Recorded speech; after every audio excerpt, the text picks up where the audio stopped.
Hey, what's happening, YouTubers? Back with a brand new unboxing video. And tonight's unboxing video is a little different from what I normally review. Don't get me wrong, it is still toy related, but it is from a manufacturer that I haven't really picked up many figures of in the last few years. And the manufacturer I'm talking about is Mattel. I've only picked up like 2 figures from Mattel in the last few years. I have the Rock figure from some Elite series, and then I also have the Dr. Ian Malcolm figure from Jurassic Park. But the new figure I just picked up recently, I was walking through Target and I was looking at it and I was like, man, that looks like a good figure to pick up. And let me just preface it by saying I am not really too well versed in this property. So for fanatics out there, forgive me if I'm not too well versed and I'm not too up to date on what's going on at this property. But the one I'm talking about is He-Man Masters of the Universe. And while I may not be too well versed in He-Man or a fan of Masters of the Universe, I am a fan of action figures in general, as you can see. Anyways, I saw this figure when I was walking through Target. So I looked at this figure at the store and I was like, man, this looks like good engineering.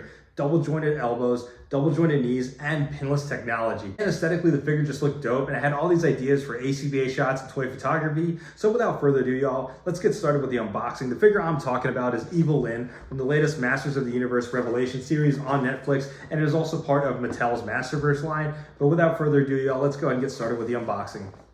And here's Evil-Lyn in packaging, and like we always do with our unboxing videos, y'all, let's get started with the box art first. So on the front of the packaging, you can see on the bottom it says Masters of the Universe Revelation, and on the bottom you can see the name and the Mattel logo, and then on the corner you can see Netflix, a Netflix original series, as well as the barcode at the top. And this figure is boasting 30 points of articulation. That's a lot of articulation. On the right side of the packaging, you can see it says Evil-Lyn, Evil Warrior Goddess with an exclamation mark. And then on the left side of the packaging, you see the box art of Evil-Lyn.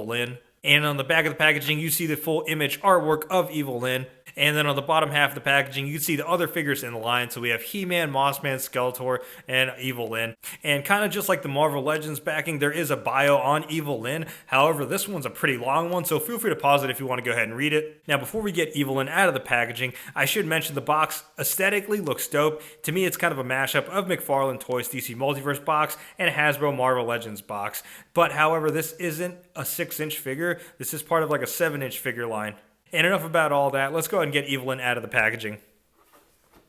Here's Evil-Lyn out of the packaging. Let's get started with her accessories first. So she does come with 2 additional sets of hands. First ones are fisted hands. Then the additional set of hands look like it's casting a spell with one and a gripping hand because the other gripping hand is already on there. Then it looks like she comes with a longer version of a scepter that's already in her hand. And speaking of scepters, here is a shorter version or a condensed version of the one that was in her hand. And for anybody there that is well-versed in He-Man and knowledgeable of this character, let me know in the comments below. Is that what happens in the show? Does her scepter like go in and like retract in or retract out? And Evil-Lyn also comes with a handbag. And she comes with additional head sculpt. And in my opinion, it looks like it's well painted and sculpted as well. Enough about the accessories. Let's take a look at the figure itself. And first things first, let's start with the head sculpt that's already on there. Now, when we look at the head sculpt, just like that other one, it looks like it's painted pretty well. I like the details on the helmet as well. And if we look on the back, it's pretty basic. Now we're going to take a look at the details of the figure. The paint scheme is okay. Just judging from the box art, there are a few key details that are missing. But overall, I think it's sculpted really nicely. But it is pretty plain in terms of the paint applications. I like the detailing, though, and the sculpt of the skirt, and as well as the like neck piece right here. I do like the details of the boots. Like it looks like it's pretty gritty, so I like the attention to detail on that. And when it comes to like the figure and the outfit, I think it could have been done a little bit better in terms of the paint applications, but sculpting overall is decent. Now we're going to take a look at the articulation, and this is the part I really wanted to get into. It does have double jointed elbows, and like I mentioned, they are pinless, so sweet.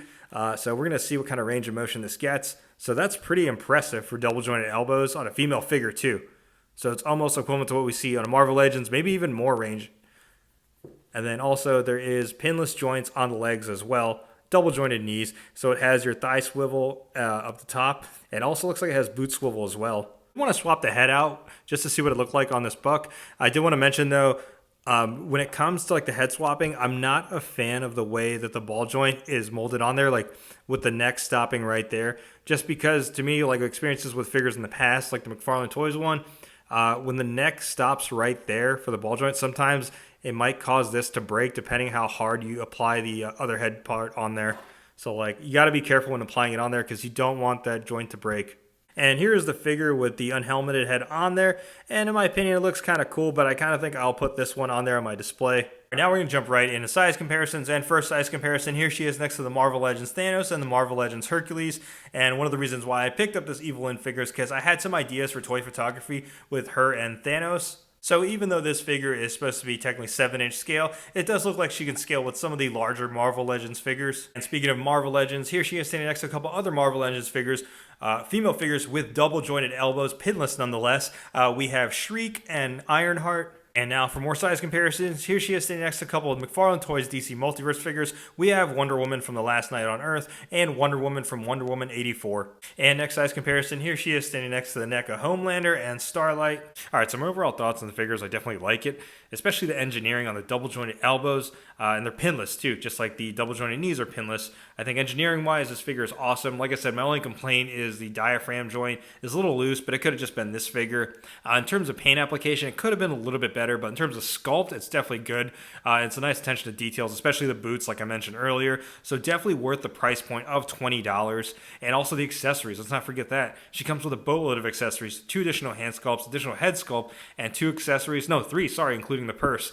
But yeah, let me know your thoughts in the comments below. And any Masters of the Universe fans out there, let me know what you think of the character Evil-Lyn. Like I said, I'm not too well versed, so if there's anything I made a mistake on, feel free to correct me in the comments below. And like always, if you like what you see, hit that like button. If you haven't already yet subscribed to the channel, go ahead and subscribe. Thanks for watching. Let's see what it looks like. But I did, oopsies, god damn it.